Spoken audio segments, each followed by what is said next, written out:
Hello again. John Wesley Bready, This Freedom Whence, England Before and After Wesley.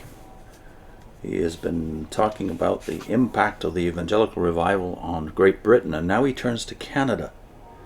At the American Christmas Conference in 1784, when the Methodist Episcopal Church was organized, a call was made for 3 volunteer missionaries to serve in Nova Scotia and the adjacent maritime districts of Canada.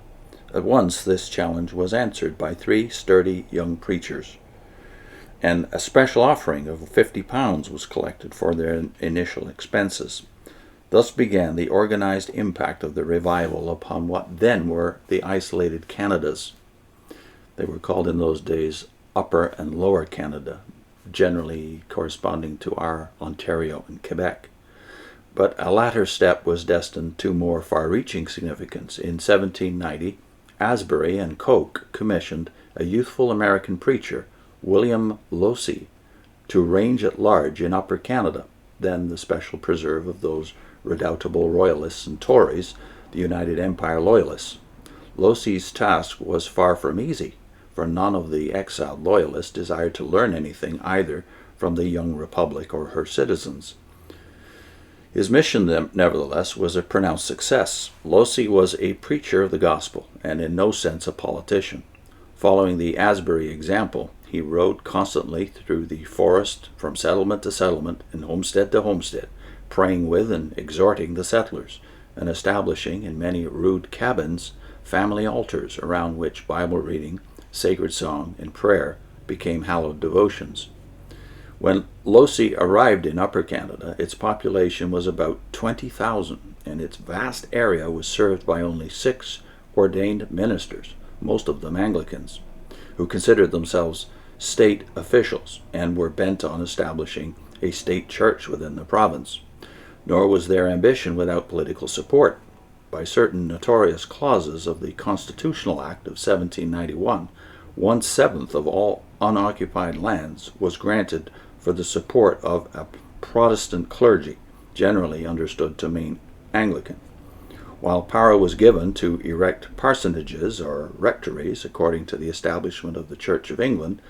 In fact, shortly after 1791, lands to the extent of nearly 2,400,000 acres of Upper Canada and approaching 1 million in Lower Canada, which was dominantly French and Catholic, were thus set apart. Yet, notwithstanding the vested power of the clergy reserves and the expanding assumptions of the family compact, the despised saddlebag preachers steadily gained ground. When we say saddleback preachers, we're talking mainly Methodists. The names of most of them are now forgotten, but they were a gallant band. And such of them as Losee, Case, Ryan, and Torrey were among the foundation builders of English-speaking Canada.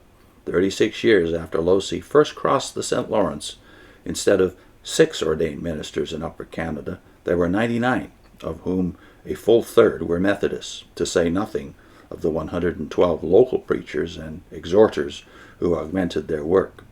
Already the Methodists were the most numerous people in Upper Canada, yet so great was the power of the ruling junto in church and state that their conference had as yet no legal status, and for another 9 years their ministers were not even allowed to solemnize marriage among their own people. Such was the measure of religious liberty granted to nonconformists in Upper Canada in 1820.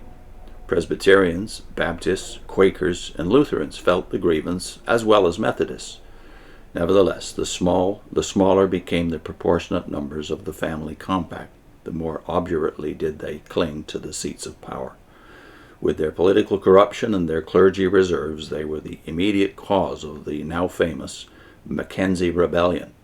The hope of Canada, however, lay not in rebellion, but in sane plans for the religious, educational, and political freedom of the country.